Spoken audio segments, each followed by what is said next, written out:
ಗೌರಿಬಿದನೂರು ವಿಧಾನಸಭಾ ಕ್ಷೇತ್ರದ ವ್ಯಾಪ್ತಿಯ ವಿವಿಧ ಇಲಾಖೆಗಳಲ್ಲಿ ವೈಯಕ್ತಿಕ ಸೌಲಭ್ಯ ಪಡೆಯಲು ಆಯ್ಕೆಯಾಗಿರುವ ಫಲಾನುಭವಿಗಳ ಬೃಹತ್ ಸಮಾವೇಶ ಮತ್ತು ಪರಿಸರ ದಿನಾಚರಣೆ ಕಾರ್ಯಕ್ರಮ ದಿನಾಂಕ 5/6/2026ರಂದು ಗೌರಿಬಿದನೂರಿನಲ್ಲಿರುವ ನೇತಾಜಿ ಕ್ರೀಡಾಂಗಣದಲ್ಲಿ ಹಮ್ಮಿಕೊಳ್ಳಲಾಗಿತ್ತು. ಈ ಕಾರ್ಯಕ್ರಮದಲ್ಲಿ ವಿವಿಧ ಇಲಾಖೆಗಳು ಭಾಗವಹಿಸಿದ್ದವು. ಪಶುಪಾಲನಾ ಇಲಾಖೆ, ರೇಷ್ಮೆ ಇಲಾಖೆ, ಹೈನುಗಾರಿಕೆ ಇಲಾಖೆ, ಮಹಿಳಾ ಮತ್ತು ಮಕ್ಕಳ ಕಲ್ಯಾಣ ಇಲಾಖೆ, ಕಟ್ಟಡ ಮತ್ತು ಕಾರ್ಮಿಕ ಇಲಾಖೆ, ತೋಟಗಾರಿಕಾ ಇಲಾಖೆ ಇತ್ಯಾದಿ ಭಾಗವಹಿಸಿದ್ದವು. ಈ ಕಾರ್ಯಕ್ರಮದಲ್ಲಿ ಮುಖ್ಯ ಅತಿಥಿಗಳಾಗಿ ಅಧ್ಯಕ್ಷ ವಹಿಸಿದಂತಹ KH ಪುಟ್ಟಸ್ವಾಮಿ ಗೌಡರು, ಮಾನ್ಯ ಶಾಸಕರು ಗೌರಿಬಿದನೂರು ತಾಲೂಕು ಇವರು ದೀಪ ಬೆಳಗಿಸುವ ಮುಖಾಂತರ ಕಾರ್ಯಕ್ರಮಕ್ಕೆ ಚಾಲನೆ ನೀಡಿದರು. ಈ ಕಾರ್ಯಕ್ರಮದಲ್ಲಿ ಶ್ರೀ ಪ್ರಭುಜಿ, ಮಾನ್ಯ ಜಿಲ್ಲಾಧಿಕಾರಿಗಳು ಚಿಕ್ಕಬಳ್ಳಾಪುರ ಜಿಲ್ಲೆ, ನವೀನ್ ಭಟ್ ಮುಖ್ಯ ಕಾರ್ಯನಿರ್ವಹಣಾಧಿಕಾರಿಗಳು, ಜಿಲ್ಲಾ ಪಂಚಾಯತ್ ಚಿಕ್ಕಬಳ್ಳಾಪುರ ಜಿಲ್ಲೆ, ತಾಲೂಕಿನ ದಂಡಾಧಿಕಾರಿಗಳು ಭಾಗವಹಿಸಿದ್ದರು.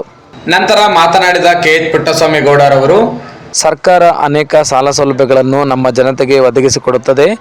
ರೈತರಿಗೆ, ರೈತಾಪಿ ಜನರು ಬೆಳೆದ ಬೆಳೆಗಳಿಗೆ ತಕ್ಕ ಫಲ ಸಿಗುವುದಿಲ್ಲ. ಅದಕ್ಕಾಗಿ ಸರ್ಕಾರ ರೈತರ ನೆರವಿಗಾಗಿ ಮುಂದಾಗಿ ಬರ್ತಾ ಇದೆ. ಇದು ಪಾರದರ್ಶಕವಾಗಿ ರೈತರಿಗೆ ತಲುಪಬೇಕು ಎನ್ನುವುದು ನನ್ನ ಆಶಯವಾಗಿದೆ ಎಂದು ತಿಳಿಸಿದರು. ಇದೊಂದು ವಿನೂತನವಾದ ಕಾರ್ಯಕ್ರಮ ಅಂತ ನನ್ನ ಭಾವನೆ. ಯಾಕೆಂದರೆ ಸರ್ಕಾರ ಅನೇಕ ಸೌಲಭ್ಯಗಳನ್ನು ನಮ್ಮ ಜನತೆಗೆ ಒದಗಿಸಿಕೊಡ್ತಾ ಇರ್ತದೆ. ಅದರಲ್ಲೂ ವಿಶೇಷವಾಗಿ ರೈತರಿಗೆ, ರೈತಾಪಿ ಜನ ತುಂಬ ಕಷ್ಟದಲ್ಲಿರ್ತಾರೆ. ಅವರು ಬೆಳೆದ ಬೆಳೆಗೆ ಅಂಥ ಬೆಲೆ ಕೂಡ ಸರಿಯಾಗಿ ಸಿಗೋದಿಲ್ಲ.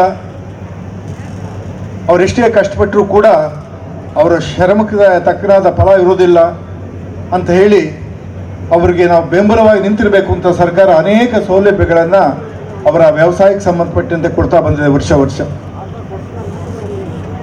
ಏನು ಸರ್ಕಾರ ಸೌಲಭ್ಯಗಳು ದೊರಕ್ತವೋ ಅದು ಪ್ರಾಮಾಣಿಕವಾಗಿ, ಪಾರದರ್ಶಕವಾಗಿ ಅವ್ರಿಗೆ ತಲುಪಬೇಕು. ರೈತರ ಹೆಸರಲ್ಲಿ ಬರ್ತಕ್ಕಂಥ ಯಾವುದೇ ಅನುದಾನದ ಇರ್ಬೋದು, ಸಾಮಗ್ರಿಗಳಿರ್ಬೋದು, ಬಿತ್ತನೆ ಬೀಜಗಳಿರ್ಬೋದು, ಪ್ರತಿಯೊಂದು ಕೂಡ ಅವರಿಗೆ ತಲುಪಬೇಕು. ರೈತರ ಹೆಸರಿನಲ್ಲಿ ಯಾವುದೇ ಅನ್ಯಾಯ ಆಗಕೂಡ್ದು, ಯಾವುದೇ ಹಣ ದುರುಪಯೋಗವಾಗಬಾರ್ದು, ಅವ್ರಿಗೆ ನೇರವಾಗಿ ತಲುಪಿಸಬೇಕು ಅನ್ನೋ ದೃಷ್ಟಿಯಿಂದ ಈ ಒಂದು ಕಾರ್ಯಕ್ರಮವನ್ನು ಹಮ್ಮಿಕೊಂಡಿದ್ದೀವಿ. ಪಟ್ಟಣಕ್ಕೆ ಶುದ್ಧವಾದ ನೀರು ಪೂರೈಸಲು ವಾಟದಹೊಸಳ್ಳಿ ಕೆರೆ, ಕಲ್ಲೂಡಿ ಕೆರೆ ಈ ಕೆರೆಗಳಿಗೆ ಎತ್ತಿನ ಹೊಳೆ ನೀರನ್ನು ತುಂಬಿಸಿದ ನಂತರ ಗೌರಿಬಿದನೂರಿಗೆ ನೀರಿನ ವ್ಯವಸ್ಥೆ ಕಲ್ಪಿಸಿಕೊಡುತ್ತೇನೆಂದು ಭರವಸೆ ನೀಡ್ತಾ ಇದ್ದೇನೆ ಎಂದರು. 2028ರ ಹೊತ್ತಿಗೆ ಎಲ್ಲ ಕೆರೆಗಳಿಗೂ ಎತ್ತಿನ ಹೊಳೆ ನೀರನ್ನು ಹರಿಸಿ ಎಲ್ಲ ಕೆರೆಗಳನ್ನು ಶುದ್ಧ ನೀರಿನ ಕೆರೆಗಳನ್ನಾಗಿ ಮಾಡ್ತೀನಿ ಎಂದು ತಿಳಿಸಿದರು. ಹಲವು ಸವಲತ್ತುಗಳನ್ನು, ಒಂದು ಸವಲತ್ತು ತಗೊಳ್ಳುವಂಥ ಫಲಾನುಭವಿ ಇನ್ನೂ 10 ಸವಲತ್ತುಗಳನ್ನು ಯಾವ್ಯಾವುದನ್ನು ನಾನು ಪಡಿಬಹುದು, ಅದರ ಆಧಾರದ ಮೇಲೆ ನನ್ನ ಕೃಷಿ ಜಮೀನಿಗೆ ಹೇಗೆ ಜೀವಂತಿಕೆಯನ್ನು ತಂದುಕೊಳ್ಬೋದು ಅಂತಕ್ಕಂಥ ಮಾರ್ಗದರ್ಶನ ಕೂಡ ಈ ಒಂದು ಕಾರ್ಯಕ್ರಮ ಕೊಡೋ ಮಟ್ಟಿಗೆ ಈ ಕಾರ್ಯಕ್ರಮವನ್ನು ರೂಪಿಸಿದ್ದೇವೆ.